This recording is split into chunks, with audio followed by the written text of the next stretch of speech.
time for Michael Morales Torres and Lucha Libre Online. Saludos a toda la afición de la lucha libre. Este que les habla es Michael Morales Torres, integrante del equipo de Lucha Libre Online. Y tenemos el enorme privilegio de presentarles a nuestro invitado especial en la tarde de hoy, de Detroit, Michigan, para el mundo, representando a Impact Wrestling. The War Machine, Rhino, is here on Lucha Libre Online. Rhino, it is an honor for us to have a legend here with us today. How are you doing today? Hey, great. Thanks for having me. And can you translate everything you just said for me? I'm just kidding. That'll be complicated. But I wanted to start the interview asking you, how did your passion for pro wrestling started?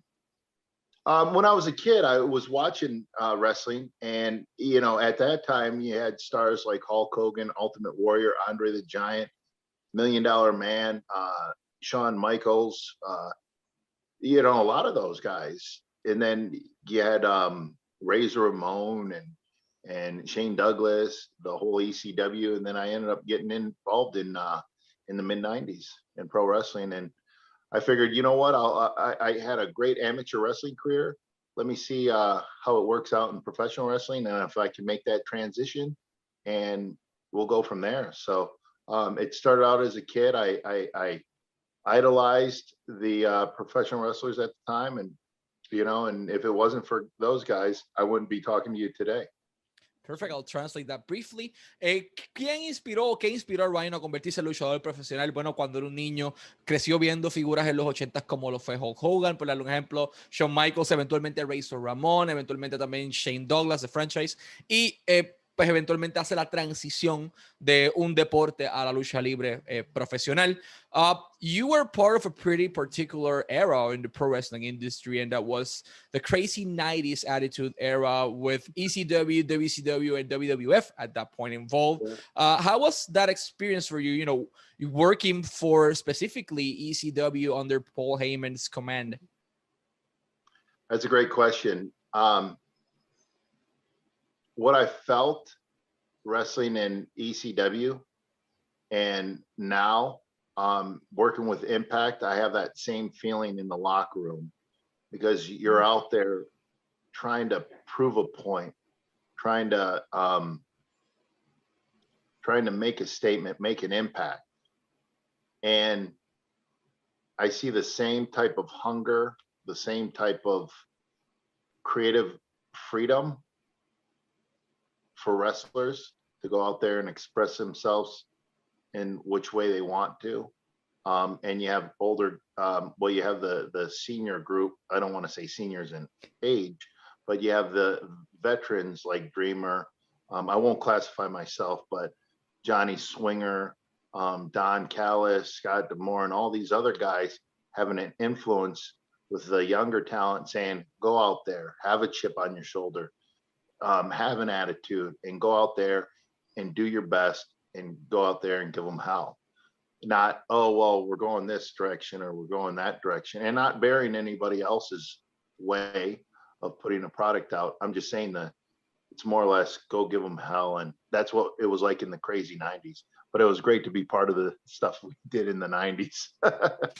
I'll translate that. Dice obviamente que fue bueno ser parte de la era de los 90, pero él ve exactamente lo que veía en el antiguo camerino de ECW, en el actual camerino de Impact. Tienes el talento joven, hambriento, deseoso de crecer y de ser alguien en esta industria, con los veteranos experimentados como un Johnny Swinger, como un Tommy Dreamer, como un Scott D'Amore, dándole consejos a las personas para tratar de entonces llegar a ese próximo nivel. Y eso le resulta simplemente interesante, porque fue lo que veía en aquella era de los 90. You were part of the original Impact Wrestling group back when it was called TNA, where you captured at that point the NWA World Heavyweight Championship, which is technically now Impact Wrestling World Championship. It is kind of different, but in our hearts it's the same.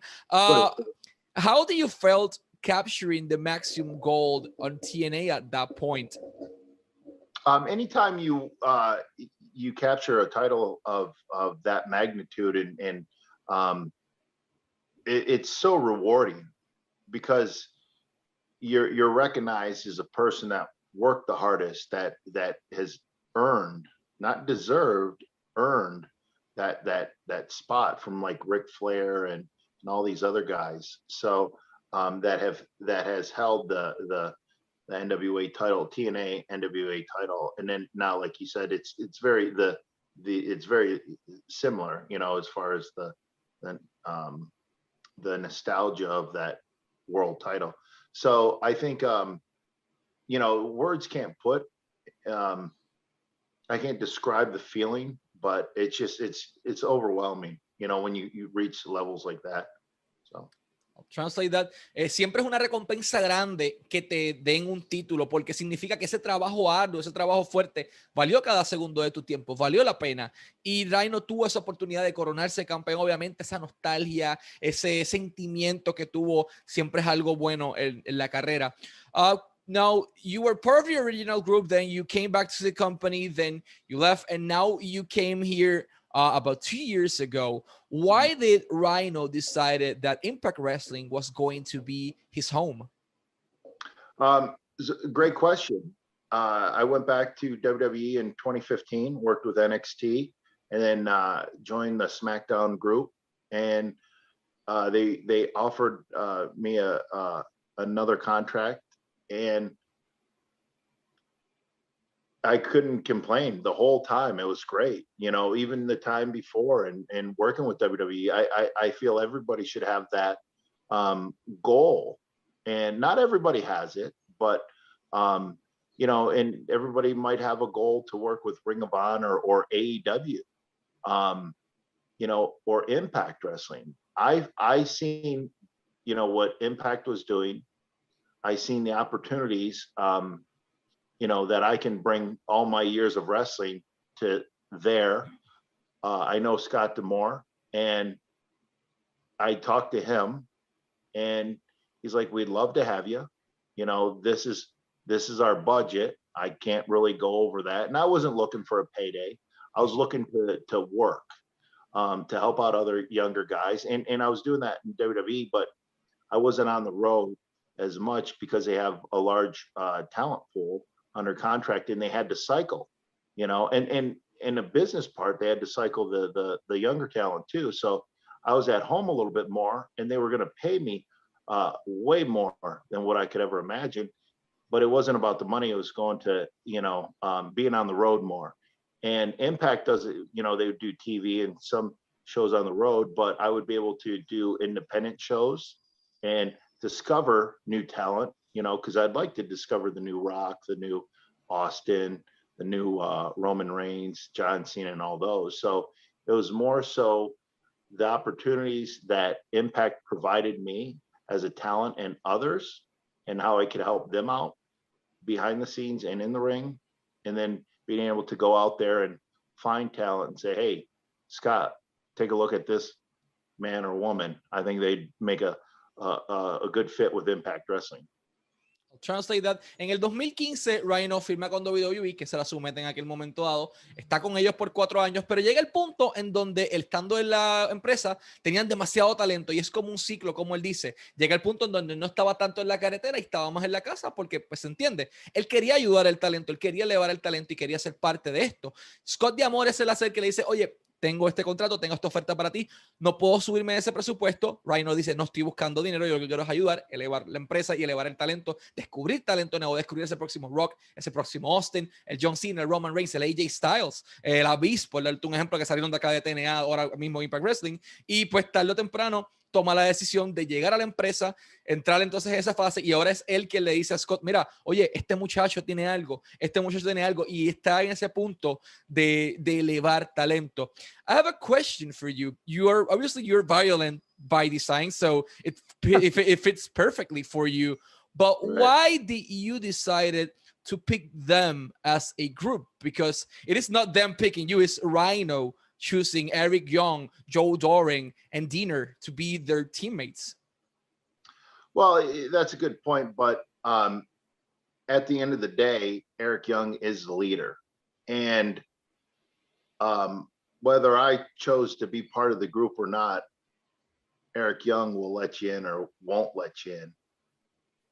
I think the thing that really fits there, and I think the reason why the fans really accepted me as part of the group Violent by Design, is because like you said, I am violent by design. I can go back to that ECW Rhino. And that's what the fans want out of me right now. And I think it's just a fit. And a lot of people, a lot of the fans love Heath and I. And Heath, you know, I was getting him in, and we were getting a lot of steam, a lot of momentum. And he hurt himself, and he had to have surgery, and he's coming back. And I know online Heath has been saying, hey, can you know, message Rhino, tell him to call me. I actually haven't called him or talked to him. That's not a lie. That's not a work. I'm not trying to push an angle. I just haven't, you know. Do I hate him? No.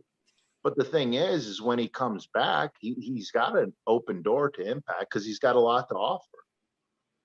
Is he going to be violent by design, the holy waters of change, or is he not? It's like they used to say, Razor Ramon, you're with us or you're against us. And I don't have that call. I don't know if the fans would like to see him with me or me leave the group. I'm not leaving the group. Or will Eric, you know, think he's able to come with us? You know, you always have strength by numbers, but you don't want to have the numbers too high because then start diluting things, and then it's more to manage for Eric, and people start getting weird and crazy. So strength in numbers, but you don't want too many numbers. I'll translate that. ¿Por qué Rhino selecciona a Violent by Design? Obviamente Rhino es violento por diseño. O sea, él puede remontarse a ese Rhino violento de ECW, el Rhino hardcore que todos amamos. Y obviamente al final del día, el líder del grupo es Eric Young. Entonces Eric es quien le abre la puerta a Rhino para que entre. Pero hace un comentario muy interesante. Heath era Heath y Rhino constantemente, pero Heath se lesionó. Heath está fuera, entonces Heath está pidiendo de Rhino, tienes que llamarme, llama, call me, y Rhino dice como que yo no lo voy a llamar, o sea, yo no lo he llamado, y como que no es una historia lo que estoy tratando de impulsar, es que verdaderamente yo no lo he llamado.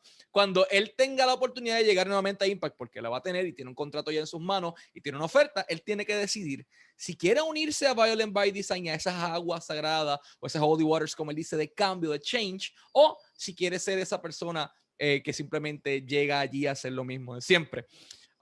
You spoke about Heath, which leads me to the next point. Heath holds at this point in his hands, well, technically you do, a title chance in Impact Wrestling. Are you still willing to use it with Heath if he joins Violent by Design? To be honest with you, I'll use it right now. I like, you know, just with Eric and Cody and Joe and myself, we're all in this text message group, you know, and you know, it's just like we talk amongst ourselves. So Eric is obviously the leader, and I like being someone's heater. In ECW, I was Steve Carino's heater. In WWE, when I first went in, I was Edge and Christian's heater. You know, I'd go in there, they would tell me, you know, take this person out, and I would. And I enjoy that. I enjoy Eric Young telling me, all right, take that person out. You know, I've got Big Joe Dorian, you know, behind me. I got Cody that, you know, he'll go out there and he's a scrapper. So I kind of listen to Eric. What do you want to do, boss? You know, I like that. I'd go to Steve Carino. What do you want to do, boss?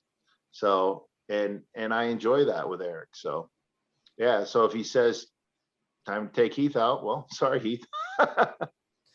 I'll translate that. Le pregunto si la oportunidad titular que tenía disponible la va a utilizar con Heath todavía. Él dice que quiere utilizarla con Violent by Design. Ellos tienen un grupo de mensajes de texto, posiblemente WhatsApp o Telegram. Y ahí entonces ellos se comunican constantemente en donde él dice que él disfruta ser ese hitman, ese hombre del golpe que, por ejemplo, lo fue para Steve Corino, lo fue para Edge Christian, ahora lo es para Eric Young. Es como que, oye, tú, saca ese, elimínalo, y simplemente Rhino viene y lo saca del camino. También tiene a Joe Doring, que es un tipo grande, enorme a la parte de atrás. Tiene a Dinner, que es un tipo violento, y la mente maestra, que es Eric Young. Así que es un grupo muy interesante. Hay que ver entonces qué harán con esa oportunidad titular. You've been on 3 different eras of Impact Wrestling. You've been under the Jarrett era, you've been under the Dixie Carter era, and you've been now with Scott D'Amore era. everything is blooming, everything is rising at this point. Everyone wants to be in Impact Wrestling, everyone wants to see Impact Wrestling. So what does this era of Impact Wrestling has right now that it is so special? Well, the great thing about it is you know, everybody there, they, you know, I'll see people warming up for matches. I'll walk past people and they've got that hunger, you know. And I'm not saying other talents in other places don't, but they, you know, it seems like an ECW locker room, and it seems like, you know, everybody's got a, you know, a chip on their shoulder in a good way. And I think when I know Impact has been rebuilding for the last 3 years, and it has been making progress, strong progress, you know, with access, with you know, the leadership. When you have guys like Scott D'Amore, Tommy Dreamer, and Don Callis, and, you know, booking the card, and, you know, and it's just like you get that ECW vibe, but you get the today, you know, mix too. So, I mean, that's why people want to be there, and it's a great platform to hone your skills as a wrestler, as you know, female or male. So, I mean, it's everybody I've talked to, they go, oh man, I've watched Impact, and oh, the shows are great. I enjoy watching it. It's the best product out there. It's too bad more people can't get to it on the network, but they can get to it on other streams, you know, because some cable providers don't carry it, but they can find it on other streams. But as you grow, that problem will be solved. So. I'll translate that. ¿Por qué las personas quieren llegar a Impact Wrestling? Obviamente el talento que está ahí siente ese peso en sus hombros, tiene ese chip en su espalda, como él le llama, de que todo el mundo tiene esa presión de que tenemos que llevarnos al próximo nivel. Dice que era como un antiguo camerino de ECW. Todo el mundo tiene ese hambre, todo el mundo tiene esas ganas de triunfar, esa sed de victoria, de echar la empresa adelante, todo remando en una misma dirección, y esa ha sido la clave detrás del éxito de Impact. And I also want to say something else in Spanish. Impact Wrestling está disponible a partir de esta semana, todos los jueves en la noche, todos los jueves, every Thursday, todos los jueves, 8 de la noche, hora del este, Access TV, Twitch, Access TV, Twitch, jueves, 8 de la noche. Y este sábado, Hardcore Justice a través de Impact Plus y Fight TV, 3 de la tarde, hora del este. No se lo pueden perder por nada del mundo. Fight TV, Impact Plus, Hardcore Justice, un pay-per-view que tienen que ver sí o sí. Rhino, it's been an honor for us to have you as our guest, and we thank you so much for your time, sir. Oh, no, thank you. Thank you for having me. Y este fueron Michael Morales Torres y Rhino para Lucha Libre Online.